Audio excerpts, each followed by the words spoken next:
श्री राधा वल्लभ श्री हरिवंश, परम पूज गुरुदेव भगवान के चरणों में कोटि कोटि दंडवत प्रणाम। आपने हजारों युक्तियां सत्संग में बताई, अगर हम अधम जीव एक ही युक्ति पर चले जाएं तो जीवन कृतार्थ हो जाए। चलने की कोशिश करते हैं फिर भी नहीं चल पा रहे हैं, और आपने कई बार बताया कि कुसंग का त्याग करो परंतु नहीं कर पा रहे हैं। कृपया इस अधम जीव नीच जीव पर कृपा करें। अब जैसे कहा जाए कि ये विष है, फेंक दो नहीं तो मर जाओगे। बोले नहीं, फेंक तो नहीं पाएंगे, पर आप अमृत हमें पिला दो कि हम अमर हो जाए। तो मतलब थोड़ा तो सुलझना पड़ेगा। जो हमारे धर्म के विरुद्ध आचरण हो वो हम ना करें, जो हमारे भगवत मार्ग विरुद्ध बातें करते हो ऐसे लोगों से हम बचने की चेष्टा करें, और हम स्वयं जिह्वा से नाम जपने का प्रयास करें तो मेरे में बल आ जाएगा। देखो, परमार्थ की बातें वैसे प्राय लोग सब जानते हैं। गंवार से गंवार आदमी को हमने देखा है, बीड़ी फूक रहे हैं, चार लोग बैठे और बोले भैया यहां से तो जाना है, कुछ लेके नहीं जाना, खाली हाथ। और कितनी बड़ी बात है, बीड़ी फूक रहा है और पता है उसको ये बात, लेकिन वो चल क्यों नहीं पा रहा? क्योंकि नाम जप नहीं है ना।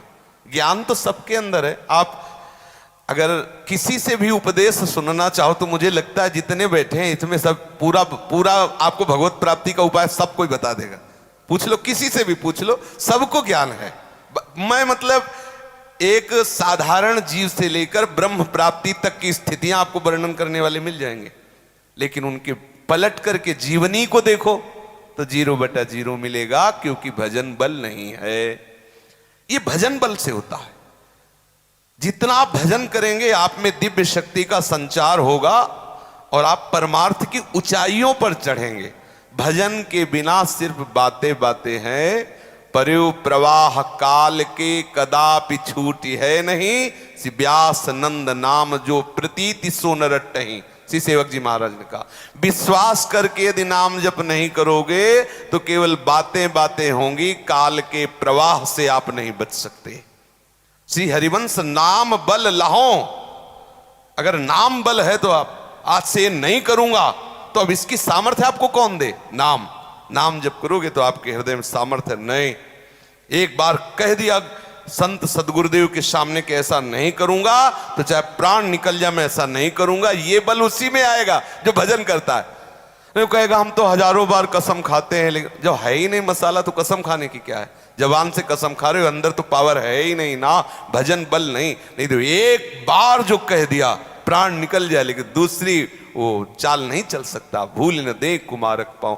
इसलिए मेरी प्रार्थना है कि आप नाम जप पर ध्यान दीजिए, जिह्वा से बार बार नाम स्मरण कीजिए। माधव जी, भगवान क्या है कि मतलब पहली बात तो घर में ही कुसंग, और फिर घर से बाहर कहीं व्यापार आदि में या कहीं निकलते हैं तो वहां पर भी कुसंग अपने आप। वैसे आपकी बात तो ऐसी स्थिति में कैसे भजन? हाँ, आपकी बात का हम आदर करते हैं कि व्यवहार में प्राय कुसंग ही मिलता है। प्राय ऐसे बहिर्मुख लोग ही मिलते हैं जिनको न धर्म से मतलब है, न शास्त्रों से मतलब, न भजन से मतलब है। लेकिन भाई हम जिस मार्ग के पथिक हैं, अगर हम केवल उनके व्यवहारिक व्यवहार में ही फंस जाएंगे तो हमारा जन्म बेकार हो जाएगा। अब परिवार में, बाहर व्यवहार में, ऑफिस में, व्यापार में ऐसे लोग मिलते रहेंगे। हमें चतुरता से अपना भजन बनाना। नहीं तो आप ये सोच लो कि जब हम भजन करेंगे, जब कोई हमको ऐसा मिले ही ना बहिर्मुखी, हमारा जीवन में मर जाओगे। लेकिन ऐसा नहीं होगा।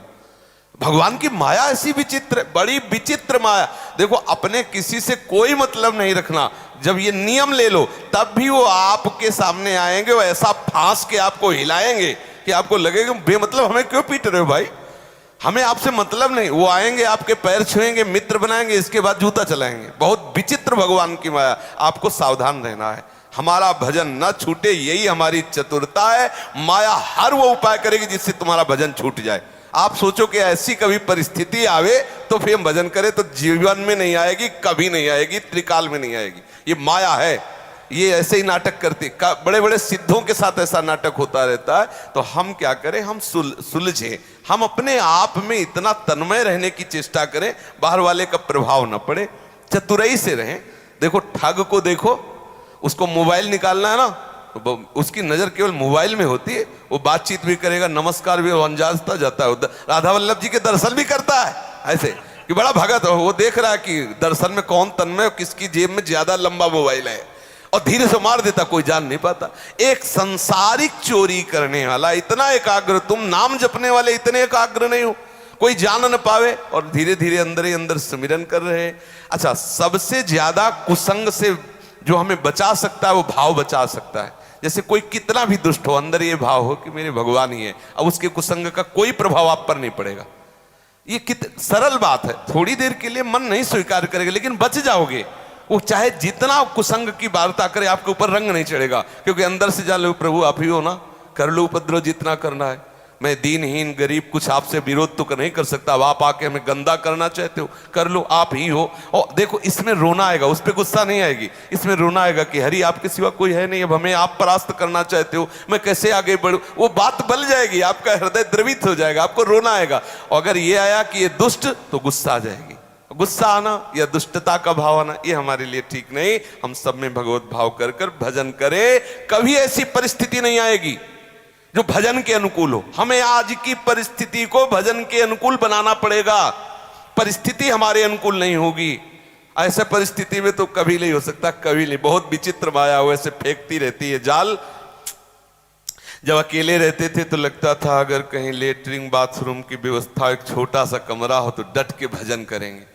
अब कमरा ही कमरा, इतनी व्यवस्था है कि भजन का समय नहीं। इनसे इनका प्रश्न, उनका प्रश्न, ये सत्संग वो सत्संग, उनकी समस्या उनकी वो कब क्या करवाना चाहता तुम्हारी सोच से थोड़ी है। तुम उसके बंदे हो, जिस समय जैसा कराना चाहता हो वैसा, ना चाहे बीमार शरीर ना चाहते हो वही करना जो कराना है। लेकिन ठीक है, हम राजी उसी में जो आप कराना चाहते हो, लेकिन आपके होके, आपके चिंतन में, आपके सुख के लिए पूर्ण रूप से हम आपके बंदे हैं, आपके हैं, बस। तो आनंद है किसी भी। अब आप दिन भर ऐसे बुलवाते रहो, ये पश्चाताप नहीं होगा, क्लेश नहीं होगा, अशांति नहीं होगा, क्योंकि उनके लिए, तुम उनके लिए आए हो, उनके लिए हम आपसे वार्ता कर रहे हैं। हमारा आपका संबंध नहीं है, आपका प्रियालाल से संबंध है, प्रियालाल के संबंध से आप मेरे हो, इसीलिए हम आपको दिन भर बात करते रहे तो भी मुझे पश्चाताप नहीं हो। ऐसे आप भी तो कर सकते हो ना, व्यापार में, नौकरी में, वैसे बिल्कुल करना। जैसे सब एक ही यहां नहीं, ऐसे ऐसे भी आते हैं कि मतलब पूरे फ्यूज उड़ जाए दिमाग के, ऐसे ऐसे भी आते हैं। और मतलब अब यहां ऐसे थोड़ी कि सब श्रद्धा से आते हो, ऐसे आंख दिखाते जैसे उनकी हर महीने पेमेंट आती हो, बोलते ऐसे बात कर, मतलब फिर लगता है हे भगवान ये रुद्र रूप लेके आए हो। कभी कभी ऐसा होता है कि हमको भी दिखाना पड़ता है, तब फिर अब भाई क्या करे। जब अर्जुन की पक्ष से श्री कृष्ण आए हैं, दुर्योधन की पक्ष से भीष्म है, तो फिर युद्ध होता है, चलता है। तो कभी कभी ऐसा भी देखना पड़ता है। तो भगवान की बड़ी विचित्र लीला है। हम परिस्थिति को नहीं बदल सकते, व्यक्ति को नहीं बदल सकते, वृत्ति को बदल के उसी परिस्थिति को भजन में कर ले तो बात बच जाएगी।